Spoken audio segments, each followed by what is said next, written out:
Lights, camera, action! Kabalo ka mo. Dapat, putuon nyo si Eminem. Kaya siya malang na makapadayon sa Golden Era ka Pinas. Golden era. Gold na to ng utang. Golden Era, utang, ano gid bala? Si Eminem lang ang pag-asa naton. Kabalo bala ka mo ang damo sa plano nga pang ekonomiya.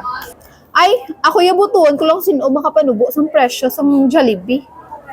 Ay, nakita ko na sa TikTok si Eminem kano may plano nga himuon 20 ang bugas tas sila na kano niya like no, di na ta magbayad pang ospital.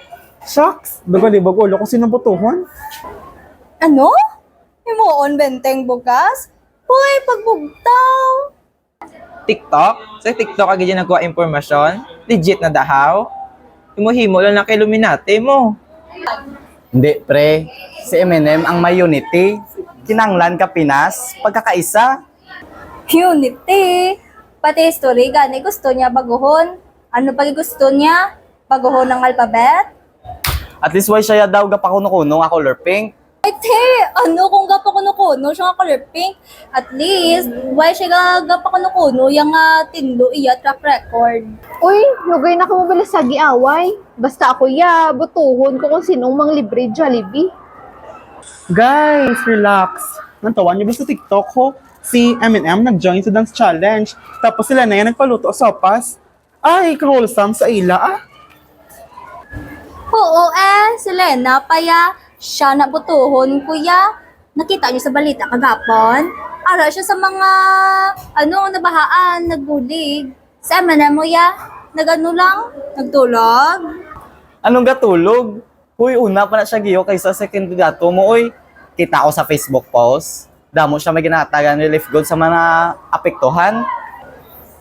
Di ba fake news na? Ha? Fake news? Fake news na mo.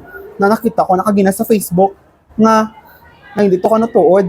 Pagkita-kita to ko na tapos nang waya man to kabaton sa mga napektuhan sa lugar ang ipangatagan niya. Oh, see? Lena for the win!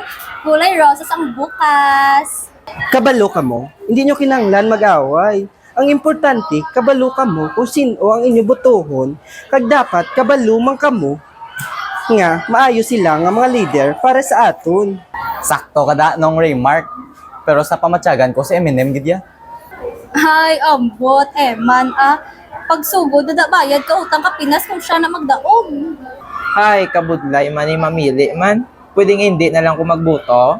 Ako man, di na lang ko magbuto kay wala man sa ila nag-promote sang free Jollibee chicken. Kabalo ka mo guys, hindi na pwede kay hindi ta na mahimo ang aton right to suffrage.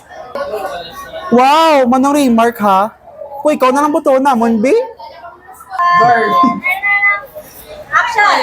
Ay, pwede gid mapaan ni pares and free soft drinks kuya adlaw-adlaw para mabusog ang kadamaan.